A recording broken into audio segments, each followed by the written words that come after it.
नमस्कार. शोभा देशमुख किचन मध्ये आपले सर्वांचे स्वागत आहे. आज मी तुम्हाला पारंपरिक दुधी भोपळ्याची कथी ची रेसिपी दाखवणार आहे आणि अतिशय टेस्टी ही डिश आहे. कथीला लागणारे साहित्य: दुध्या बारीक कापलेला, एक बाउल कापला होता, तो पाण्यात टाकला मी काळा पडू नये म्हणून. 1.5 पाव म्हणजे आहे हे, अर्धा लिटर पेक्षा कमी ताक आहे माझं. तुम्हाला जर तुमच्याकडे हवं असेल त्याप्रमाणे तुम्ही वापरू शकता. याला अशी माप नाहीये. 1 बाउल, 1 मोठी वाटी डाळीचं पीठ, बेसन, तडक्यासाठी सामान: हिरवी मिरची, कढीपत्ता, कसुरी मेथी, कोथिंबीर, लसूण अद्रक पेस्ट, मीठ आणि साखर आणि धणे, जिरे, हिंग, तेल. नेहमीच रेग्युलर सामान लागतं. रेसिपी खूप सोपी आहे पण खायला अतिशय अप्रतिम आहे. तुम्ही माझा व्हिडिओ शेवटपर्यंत पहा. तेल काही खूप जास्त नाही लागत, बेतातच तेल लागतं. मोहरी टाकते, थोडं जिरं टाकते. मोहरी तडतडली, छान तडतडते मोहरी, छान फोडणी करायची.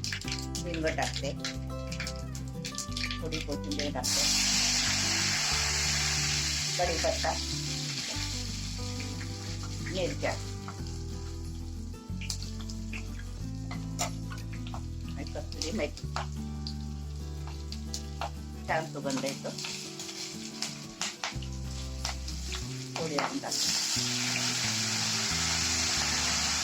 अगदी छान होऊ द्यायची. गॅस अगदी कमी आहे, अगदी मंद गॅस ठेवायचा. हळद टाकायची.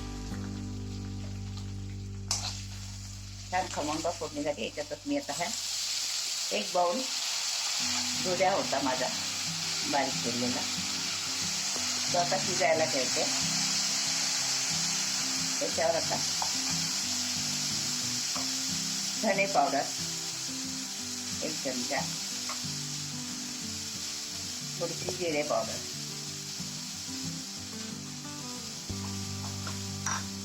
आणि चवीनुसार मीठ. नंतर आपल्याला थोडं टाकता येतं. लसूण अद्रक पेस्ट सगळं चालवायचं. कच्चेपणा निघून जातो भाजल्याने लसूण अद्रक पेस्टचा. आता हे बघा छान आता हे झाले, बारीक पोळी झालेले आहेत. याच्यामध्ये मी आता थोडंसं पाणी ऍड करते. हलकंसं थोडं पाणी ऍड करते. एवढं पाणी पुरेसं आहे. त्याच्यावर थोडीशी चिमूटभर साखर टाकते छान लागण्यासाठी आणि झाकण. हा भोपळा मला 5 मिनिटं मऊ शिजून घ्यायचा आहे. आता हा भोपळा आपला झालेला आहे. छान सॉफ्ट करून घ्यायचा भोपळा झालेला आहे. आपण अजून आता हे कालवेपर्यंत आता आपल्याला हे गॅस बंद करते मी, आणि तोपर्यंत आपण हे डाळीचं पीठ या ताकामध्ये टाकायचं आपल्याला. फक्त मी एक सांगू इच्छिते तुम्हाला की ताक तुमचं आंबट हवं, गोड ताक नको याला. कारण हे डाळीचं पीठ आपण याच्यात ऍड करतो. गोड ताकामुळं चटकपणा येत नाही कथीला. याला कथी म्हणतात विदर्भामध्ये, आणि हे याच्या वेळेस केली जाते, महालक्ष्मीच्या वेळेस. हे सगळं असं मिसळून घ्यायचं. त्याला सगळे गोळे मोडून घ्यायचे, सॉफ्ट करायची पेस्ट, आणि मग याच्यामध्ये ते टाकायचं आहे. टेस्टी होते. आणि महाराष्ट्रामध्ये हे विदर्भामध्ये केली जाते नैवेद्यासाठी. त्याच्यात लसूण वगैरे वापरत नाही. मी याच्यामध्ये आज लसूण वापरलेला आहे. खायला अतिशय पौष्टिक आणि जेवणासाठी अगदी जेवण तुमचं छान मस्त होतं. सगळ्यांना आवडते ही. तुम्ही ही माझी रेसिपी जरूर करून बघा. आणि लहान मुलं सुद्धा खातात. आता हे गोळे याच्यात मोडले जातात, असं ते खूप मोडायचं पण याला आपल्याला काम.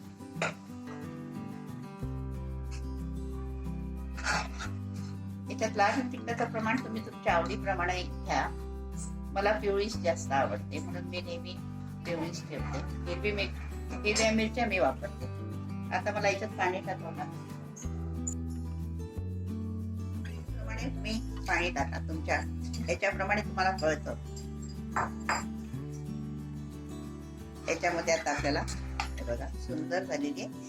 आता हे आवळून येते थोड्या वेळाने. याच्यामध्ये आता मी मीठ ऍड करते. हे भोपळ्यावर मीठ टाकलं होतं, आता यामध्ये पुन्हा टाकायचं. पुन्हा थोडी हलकीशी साखर टाकायची आणि कोथिंबीर टाकायची. आता हे छान याला उकळी येऊ द्यायच्या. आपली कथी तयार, थोड्या वेळात तयार होऊन जाते. डिश चटकन होते. आता याच्यावर मी झाकण ठेवते, पण झाकण मात्र अर्धवट ठेवा. असं फुल भरून ठेवू नका, ते उकळी येते. 5 मिनिटांनी बघा छान आता झालेली आहे. आता हे ओळखायचं कसं आपण, तर असं हे असं हे पडतं, असं पांढरं असं छान पडतं. ओळखायला येतं आपल्याला प्रॅक्टिसने पण. आणि कच्चं करू नका, ते शिजू द्या थोड्या वेळ. शिजल्यानंतर हा भोपळा पण त्याच्यात छान सॉफ्ट होत जातो आणि अप्रतिम डिश तयार होते. छान झालेला आहे. आता हा रंग बदललेला आहे. तुम्ही याच्यात लाल तिखट सुद्धा तुमच्या आवडीप्रमाणे ठेवू शकता. आता आपण याला तडका देऊया. ही डिश आपली झालेली आहे. तेल टाकलं आहे 1 चमचा.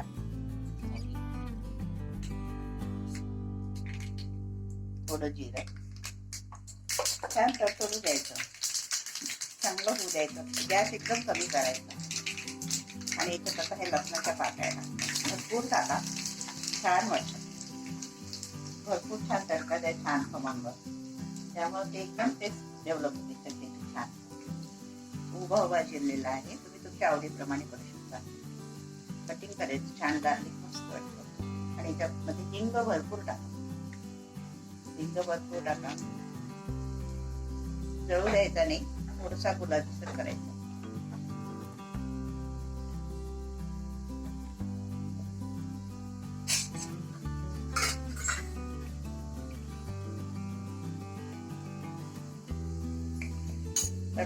गॅस एकदम कमी. आता गुलाबी लसूण झालेला आहे माझा. त्यावेळेस आपण आपल्या ह्या मिरच्या ऍड करायच्या. कारण मिरच्या एकदम जळून येतात. तडका द्यायला सुद्धा थोडं स्किल लागतं, त्यावेळेस तो तडका छान होतो. तेव्हा कोणाची मोहरी कच्ची राहते, जिरं होत नाही, लसूण अर्धवट टाकून. बाय स्टेप करायचा तडका नाही.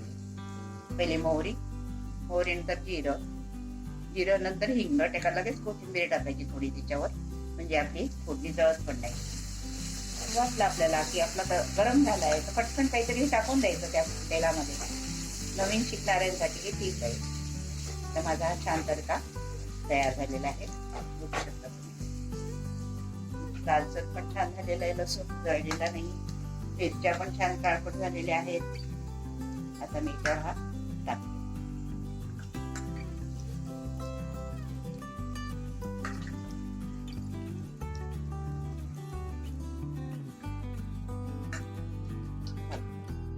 अशी मस्त कटलीची डिश तयार झालेली आहे. तुम्ही ही जेवणासाठी, डिनरसाठी करू शकता. खिचडी केली असेल तर ही करा. भाकरी बरोबर सुद्धा ही खूप छान वाटते. फुलक्याबरोबर सुद्धा छान वाटते.